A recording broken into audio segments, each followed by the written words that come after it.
ಹಾಸನ ಜಿಲ್ಲೆ ಅರಸೀಕೆರೆ ತಾಲೂಕು ಹರತನಹಳ್ಳಿ ತಾಂಡದ ನಿವಾಸಿಯಾದ ಶ್ರೀಮತಿ ಜಯಬಾಯಿ ಕೃಷ್ಣನಾಯಕ್ ಅವರ ಮಗನಾದ ಸುನಿಲ್ ನಾಯಕ್ ರವರು ಬಿಎಂಟಿಸಿ ನಿರ್ವಾಹಕರಾಗಿ ಕರ್ತವ್ಯ ನಿರ್ವಹಿಸುತ್ತಿದ್ದು, ಇವರು ಮೊದಲನೆಯಾಗಿ 2014ರಲ್ಲಿ ಬಂಜಾರ ರಾಷ್ಟ್ರೀಯ ಸಂಘಟನೆಯಾದ ಆಲ್ ಇಂಡಿಯಾ ಬಂಜಾರ ಸೇವಾ ಸಂಘದಲ್ಲಿ ಗುರುತಿಸಿಕೊಳ್ಳುತ್ತಾರೆ.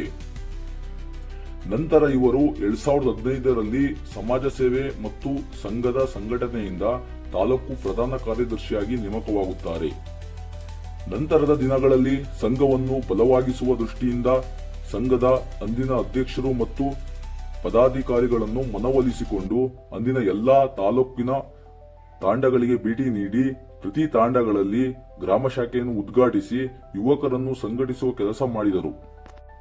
ಇವರು ಪ್ರಧಾನ ಕಾರ್ಯದರ್ಶಿಯಾದ ಸಂದರ್ಭದಲ್ಲಿ ಕೆಲವು ಹೋರಾಟಗಳನ್ನು ಮತ್ತು ಕೆಲವು ಮಹತ್ವವಾದ ಕಾರ್ಯಕ್ರಮಗಳನ್ನು ಕೈಗೊಂಡರು.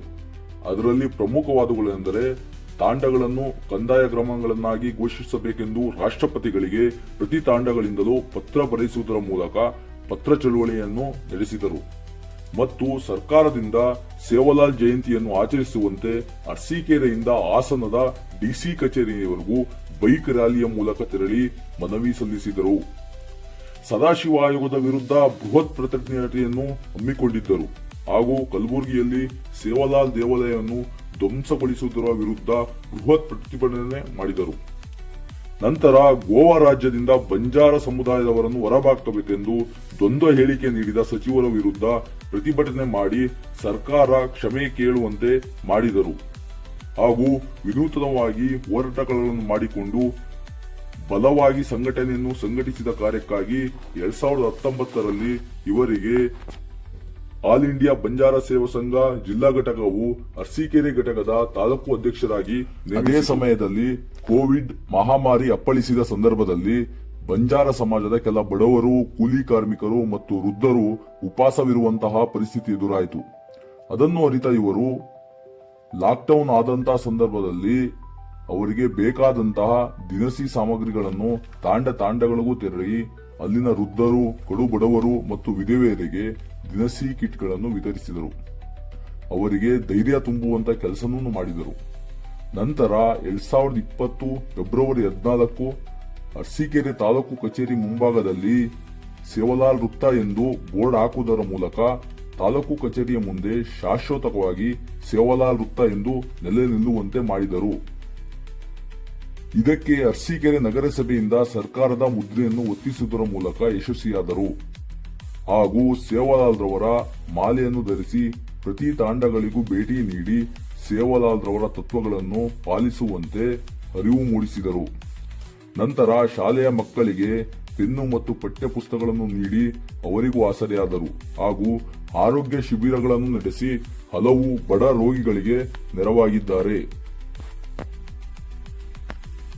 ಇದಲ್ಲದೆ ಪ್ರತಿ ವರ್ಷ ಎಸ್ಎಸ್ಎಲ್ಸಿ ಮತ್ತು ಪಿಯುಸಿಯಲ್ಲಿ ಅತಿ ಹೆಚ್ಚು ಅಂಕ ಪಡೆದ ಪ್ರತಿಭಾನ್ವಿತ ವಿದ್ಯಾರ್ಥಿಗಳಿಗೆ ಪ್ರತಿಭಾ ಪುರಸ್ಕಾರ ಮಾಡಿ ನೂರಾರು ವಿದ್ಯಾರ್ಥಿಗಳಿಗೆ ಪ್ರೋತ್ಸಾಹಿಸಿದ್ದಾರೆ. ತಾಲೂಕಿನ ಬಂಜಾರ ಸಮುದಾಯದ ಇತಿಹಾಸದಲ್ಲೇ ನಡೆಯದ ಇರುವಂತಹ 2021 ಜನವರಿ 31ನೇ ತಾರೀಕು ತಾಲೂಕಿನ ಕಾರೇಹಳ್ಳಿಯಲ್ಲಿ ಸಾವಿರಾರು ಸಂಖ್ಯೆಯಲ್ಲಿ ಸಮಾಜ ಬಾಂಧವರನ್ನು ಸೇರಿಸಿ ಬೃಹತ್ ಸಮಾವೇಶವನ್ನು ಮಾಡಿದ ದಾಖಲೆ ಇವರಿಗೆ ಸಲ್ಲುತ್ತದೆ. ಸಮಾಜಕ್ಕೆ ಕಂಟಕವಾಗಿದ್ದಂತಹ ಒಳ ಮೀಸಲಾತಿಯ ವಿರುದ್ಧ ಅತಿ ಹೆಚ್ಚು ಹೋರಾಟ ಮಾಡಿದ ಭಾಗವಹಿಸಿ ಸಮಾಜದ ಧ್ವನಿಯಾಗಿದ್ದಾರೆ. ತಾಲೂಕಿನ ಯುವಕರನ್ನು ಪ್ರೋತ್ಸಾಹಿಸುವ ನಿಟ್ಟಿನಲ್ಲಿ ಕ್ರಿಕೆಟ್ ಮತ್ತು ವಾಲಿಬಾಲ್ ಪಂದ್ಯಗಳನ್ನು ಆಯೋಜಿಸುವುದರ ಮೂಲಕ ಯುವಕರಲ್ಲಿ ಕ್ರೀಡಾ ಮನೋಭಾವ ಬೆಳೆಸುವುದರಲ್ಲಿ ಹಾಗೂ ಸಂಘಟನೆಯನ್ನು ಸಂಘಟಿಸುವುದರಲ್ಲಿ ಯಶಸ್ವಿಯಾಗಿದ್ದಾರೆ. ಅಲ್ಲದೆ ಯುವಕ ಯುವತಿಯರಿಗೆ ಸ್ಪರ್ಧಾತ್ಮಕ ಪರೀಕ್ಷೆಗಳಿಗೆ ಅನುಕೂಲವಾಗುವಂತೆ ಉಚಿತ ಕೋಚಿಂಗ್ ಅನ್ನು ಕೊಡಿಸುವುದರ ಮೂಲಕ ಯುವಕ ಯುವತಿಯರ ಮನಗೆಲ್ಲುವಲ್ಲಿ ಯಶಸ್ವಿಯಾಗಿದ್ದಾರೆ.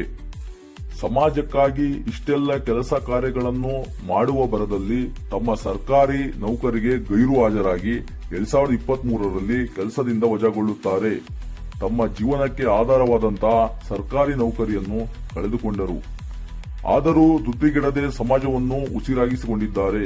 ಇವರು ಮತ್ತಷ್ಟು ಹೋರಾಟಗಳಲ್ಲಿ ಸಕ್ರಿಯವಾಗಿದ್ದು ಸರ್ಕಾರದ ಆದೇಶಗಳನ್ವಯ ಒಳ ಮೀಸಲಾತಿ ಜಾರಿಗೊಳಿಸಲು ರಚಿಸಿದಂತಹ ನ್ಯಾಯಮೂರ್ತಿ ನಾಗಮೋಹನ್ ದಾಸ್ ಆಯೋಗಕ್ಕೆ ಭೇಟಿಯಾಗಿ ಸಮಾಜದ ಜಾತಿ ಗಣತಿ ಮಾಡಿ ನಮ್ಮ ಸಮಾಜದ ಸ್ಥಿತಿಗಳನ್ನು ಸರ್ವೆ ನಡೆಸುವಂತೆ ಮನವೊಲಿಸಿದರು.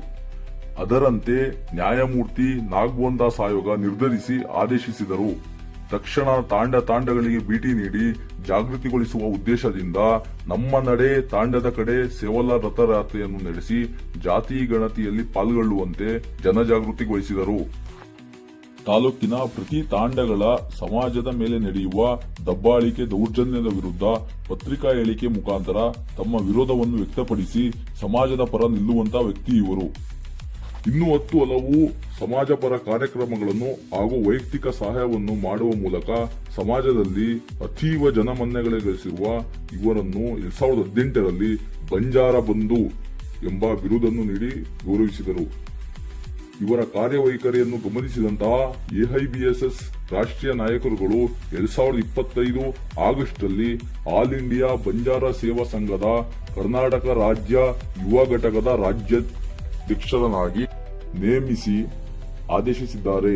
ಇವರ ಸೇವೆಯನ್ನು ಗುರುತಿಸಿ ಕರ್ನಾಟಕ ರಾಜ್ಯದ ಎಲ್ಲಾ ಜಿಲ್ಲೆಗಳಲ್ಲಿ ಅಭಿಮಾನಿ ಬಳಗವನ್ನು ಕಟ್ಟಿಕೊಂಡಿದ್ದಾರೆ. ಇವರಿಗೆ ಇತ್ತೀಚಿನ ಯುವಕರು ಬಂಜಾರ ಹುಲಿ ಎಂದು ಕರೆಯುತ್ತಾರೆ. ಇಂತಹ ಮಹಾನ್ ಚೇತನ ನಮ್ಮ ಹೆಮ್ಮೆಯ ಸುಪುತ್ರನಿಗೆ ಇಂದು ಹುಟ್ಟಿದ ದಿನ. ಹಾಗಾಗಿ ಸಮಾಜ ಬಾಂಧವರೆಲ್ಲರೂ ಇವರ ಹುಟ್ಟುಹಬ್ಬವನ್ನು ಸಂಭ್ರಮಿಸೋಣ.